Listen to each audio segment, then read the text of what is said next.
El día de hoy vamos a ver la lección número 10. Iniciamos el segundo parcial del primer trimestre.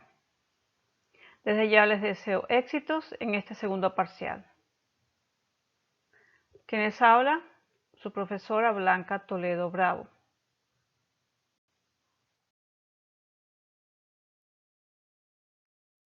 El objetivo de este día, estimar los principales aportes culturales de las diversas civilizaciones del orbe en la construcción de la historia universal y latinoamericana, mediante la identificación de sus contribuciones más importantes para valorar la diversidad pasada y presente.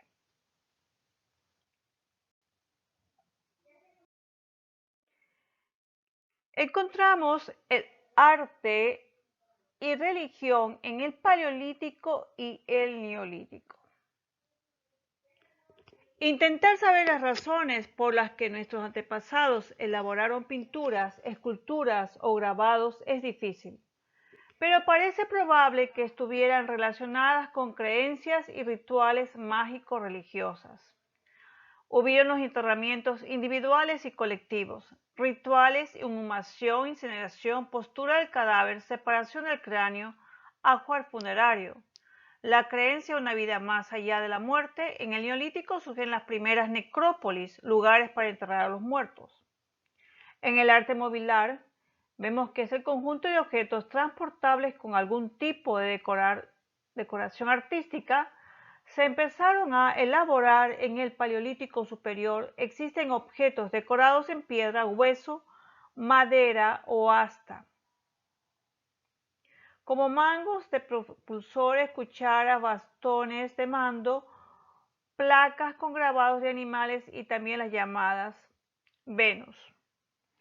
Intentar saber las razones por las que nuestros antepasados elaboraron pinturas, esculturas o grabados es difícil, pero parece probable que estuvieron relacionadas con creencias rituales mágico-religiosas. En el origen de la religión, seguramente los hombres y las mujeres de la prehistoria se preguntaron sobre algunos misterios de su vida y de la naturaleza. El nacimiento, la muerte, el crecimiento de las plantas, los fenómenos atmosféricos, la sucesión de los días y las noches, los eclipses. Todo aquello que no podían explicarse lo relacionaron con la existencia de algo superior, una divinidad, y para ponerse en contacto con la divinidad inventaron ceremonias rituales tanto para honrarla como para pedirle ayuda a cambio de ofrendas, sacrificios, danzas.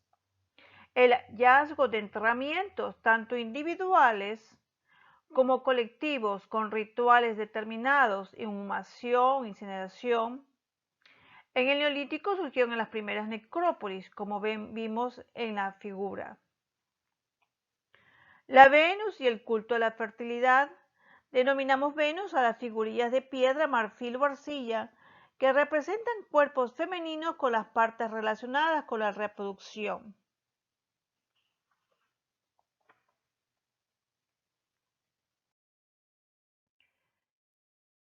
Encontramos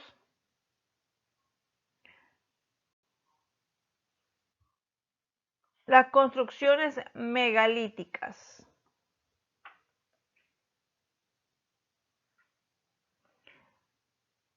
Son grandes construcciones de bloques de piedra encontradas en Europa. Se construyeron desde finales del quinto milenio neolítico hasta el segundo milenio en la Edad del Bronce. Se requería esfuerzo comunitario y una gran habilidad técnica. Se usaban palas de huesos de animales, cuñas de madera o martillos y picos de piedra. Se debía trasladar los bloques de piedra sobre troncos hasta el lugar de la construcción. En Europa se han encontrado muchas construcciones realizadas con grandes bloques de piedra que reciben el nombre de construcciones megalíticas. Se empezaron a levantar a finales del quinto milenio a.C. en sociedades neolíticas, especialmente de la zona atlántica, aunque se siguieron construyendo hasta el segundo milenio antes de Cristo en la Edad del Bronce. Estas construcciones necesitaron el esfuerzo colectivo de una comunidad y una considerable habilidad técnica, pues mover bloques que podían pesar de más de 400 kilogramos no era tarea fácil. Las herramientas que utilizaban eran palas de huesos de animales, cuñas de madera o martillos y picos de piedra. Además, muchas veces las construcciones estaban tan lejos de la cantera, por lo que debían trasladar los bloques de piedra sobre troncos por pendientes hasta llegar al lugar elegido.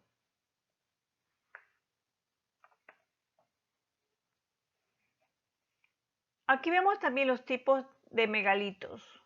Hay el menhir, el dolmen y el cronlech.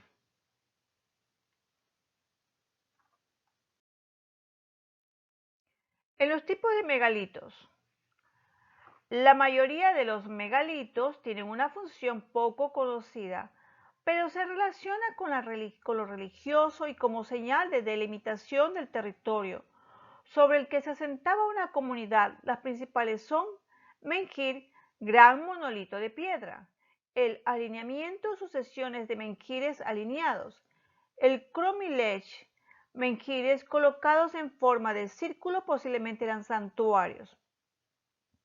También existen megalitos que tienen un uso funerario, pues utilizaron para enterramientos colectivos. El dolmen, la cámara cubierta, construida con bloques de piedra colocados en vertical que sostienen otros bloques de piedra en horizontal.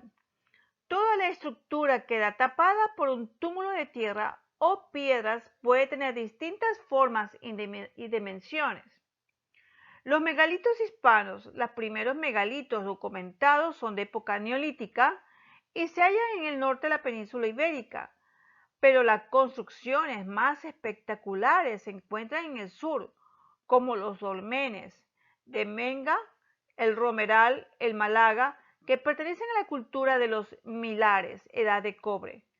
De una época posterior, en la edad de bronce, son las construcciones de la cultura talayotítica.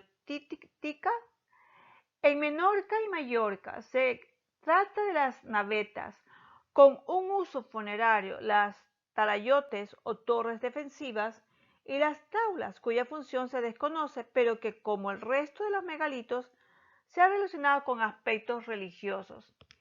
Podemos observar la técnica, cómo desplazaban los grandes bloques de piedra. Toda una maravilla digna de admirar hasta nuestros días. Son grandes obras que hicieron nuestros antepasados.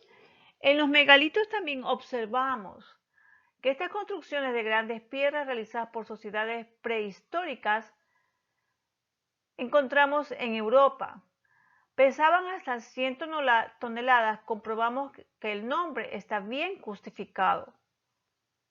Los arqueólogos los han clasificado en menhires, alineamientos, cromis, dólmenes y tollois.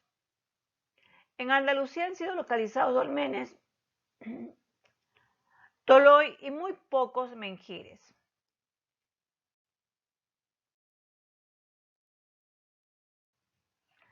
Observamos el impacto de la domesticación de plantas y animales. Pues en esta diapositiva vemos que hay plantas domesticadas en América. En América se domesticaron más de 150 plantas. Tenemos en México el maíz y en Ecuador, en Bolivia las papas, en el Caribe las yucas. Esto mejoró la vida de las personas. También encontramos el tomate, ají, aguacate, el quinoa y el algodón. En el Paleolítico, la economía era de subsistencia, pues solo se cazaba y recolectaba lo necesario para alimentarse y abrigarse. Con el inicio de la agricultura, el esfuerzo que antes se hacía por cazar y recolectar fue reconducido al cultivo de la tierra y la cría de animales. En la producción de excedentes,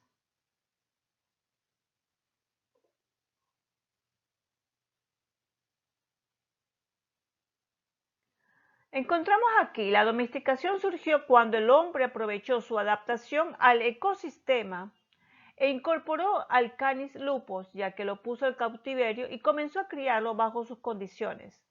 Esto con el fin de que el animal compartiera. Era gran parte de la manada de los humanos, lo cual ocasionó un beneficio, el control de la población para cazar. Pero ¿por qué domesticar? Otro aspecto para el inicio de la domesticación fue la escasez de alimentos silvestres, aún no se entendía el proceso de cultivar.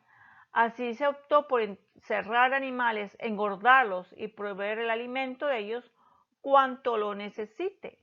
Y el hombre le daba el alimento, el desperdicio, protección, así como la sobrevivencia de la especie, y en cambio el animal daba su vida como alimento.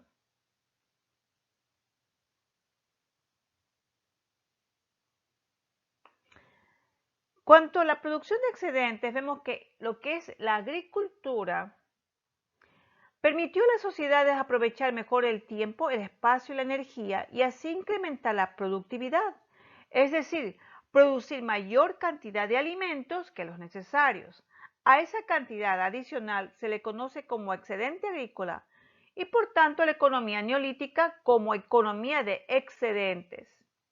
Los excedentes agrícolas tuvieron un impacto en las sociedades neolíticas cuyos efectos llegan hasta nuestros días. Entre ellos tenemos que se dividió el trabajo, la complejidad creciente del proceso productivo y de las sociedades requirió que las personas se dedicaran a nuevos oficios y se especializaran en algunas para que la comunidad pudiera satisfacer todas sus necesidades. Se asentaron las bases de la propiedad, la tierra se convirtió en un medio de producción en el que los clanes se establecieron y se apropiaron.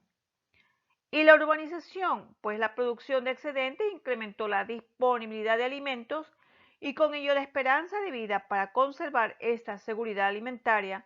Los grupos sociales empezaron a establecerse en los lugares cultivados, pasando de ser nómadas a sedentarios, fundando así los primeros asentamientos humanos que dieron origen a las civilizaciones fluviales que estudiaremos en otra unidad.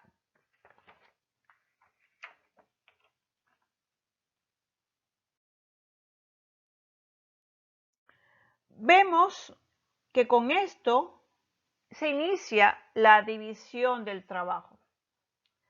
Esta producción de excedentes también fue posible gracias a la división, que la podemos dividir como la forma de organización de la mano de obra de acuerdo a las capacidades para determinar oficios.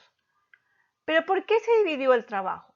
En cuanto a la agricultura y ganadería, las necesitaba a mano de obra para varios oficios, pues había que preparar alimentos, el terreno, la siembra, cuidados, vigilancia, vigilar los depredadores, la defensa, la cosecha, el almacenamiento y distribución.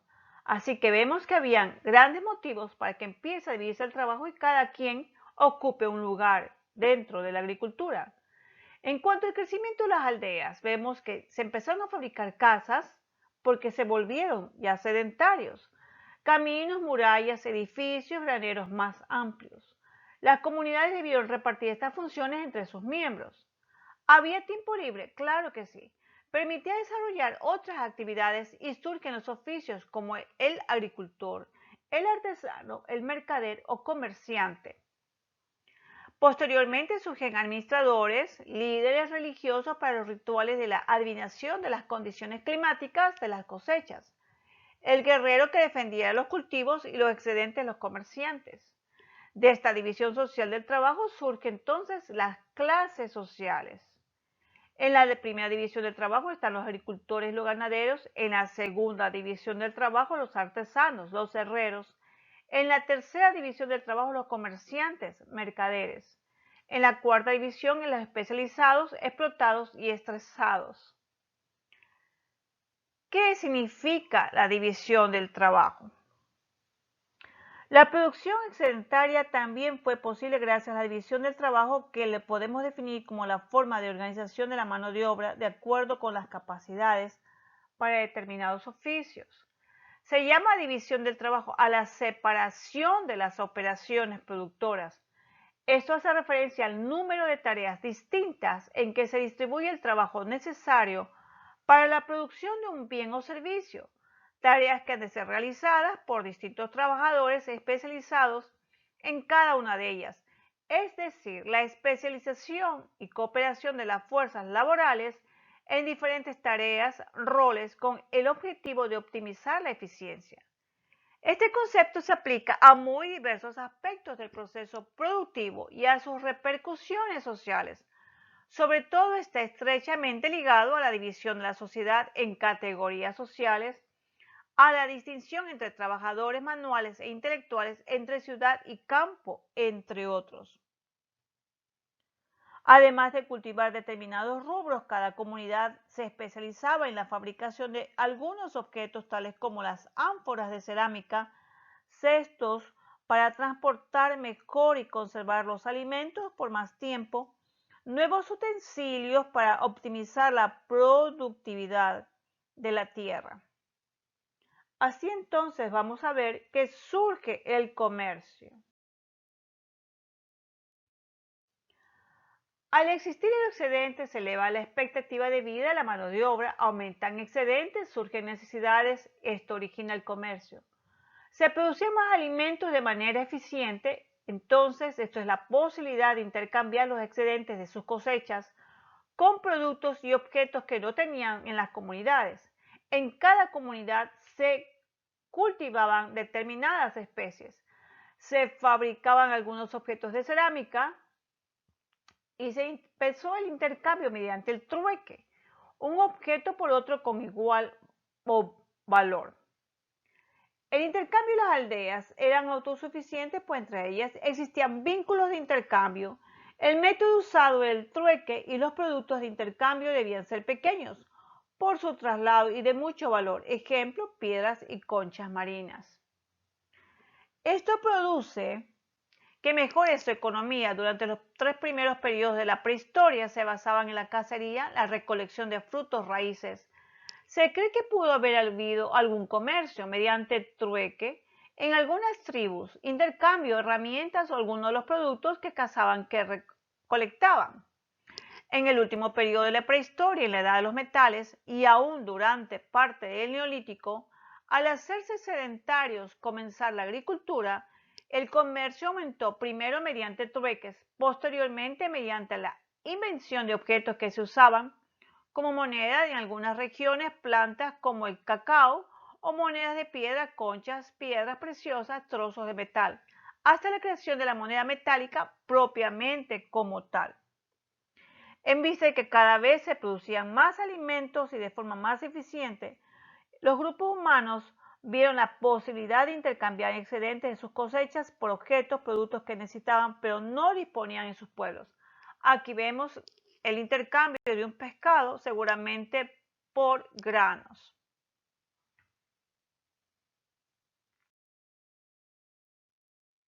Continuando con la historia del comercio, observamos que en el Neolítico los orígenes del comercio se remontan a finales del Neolítico, cuando se descubrió la agricultura. Al principio la agricultura que se practicaba era una agricultura de subsistencia, donde las justas eran para la población dedicada a los asuntos agrícolas. Así vemos en la siguiente imagen una diferencia entre el Paleolítico y Neolítico. Sin embargo, a medida que iban incorporándose nuevos desarrollos tecnológicos del día, los agricultores, las cosechas obtenidas eran cada vez mayores. Así llegó el momento propicio para el nacimiento del comercio, favorecido por dos factores. Las cosechas obtenidas eran mayores que la necesaria para la subsistencia de la comunidad. Ya no era necesario que toda la comunidad se dedicara a la agricultura. La población empezó a especializarse en alfarería o la siderurgia. Por lo tanto, los excedentes de las cosechas empezaron a intercambiarse con otros objetos de otras comunidades en que estaban especializadas. El 3 de agosto se va a realizar la primera lección del segundo parcial a través de Educay. ¿Qué vamos a estudiar? La clase del 13 de julio, la diapositiva 4 y 5, el video de julio 13, y el video de julio 20. Esto es el Paleolítico inferior, medio superior, la revolución del Neolítico. Ahora cultivan, crían animales y viven en aldeas. La decisión más valiente que hacemos cada día es la de intentar ser felices, pase lo que pase. En los anexos, el día de hoy les dejo un video sobre el impacto de la domesticación de plantas y animales. Tienen el primer deber, que es realizar la actividad de la página 62, las preguntas 9, 10 y 11. Lean el libro de historia.